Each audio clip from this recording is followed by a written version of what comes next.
étudiante à Paris 8. On est venu avec une petite délégation interfac, on n'est pas que Paris 8.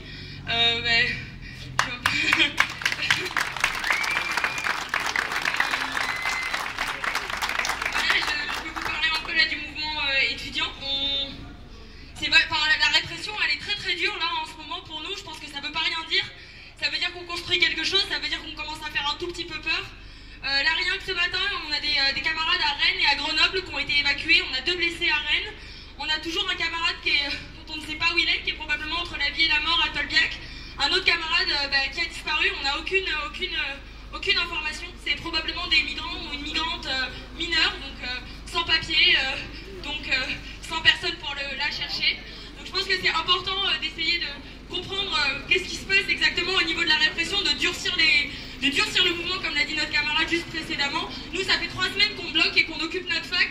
Bon alors, nous, en opposition à vous, quand on fait grève, quand on occupe des endroits, on ne fait pas dérailler quoi que ce soit. En fait, on ne bloque pas une économie, mais par contre, c'est un lieu où on peut s'organiser, où vous êtes tous et toutes les bienvenus, où en fait ça peut être un centre névralgique de la lutte et où on peut se rencontrer, on peut créer des actions communes. On parle beaucoup de convergence, c'est important, très important de la faire.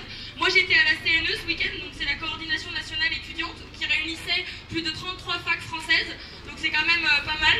Et en fait a été voté et a été proposé qu'au niveau des négociations avec le gouvernement, il y ait un front commun, c'est-à-dire qu'en fait, que ce soit sur la loi asile et immigration, que ce soit sur la réforme du plan étudiant, que ce soit sur la réforme du rail, il faut qu'on soit tous et toutes sans négociation avec le gouvernement, retrait sans négociation, sans faire de négociation avec le rail d'un côté,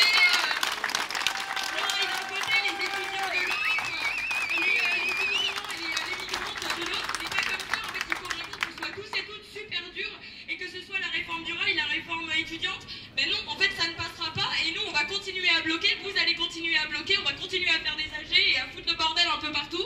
Et voilà, donc voilà, sans négociation, retrait sans négociation de toutes les réformes juste dégueulasses.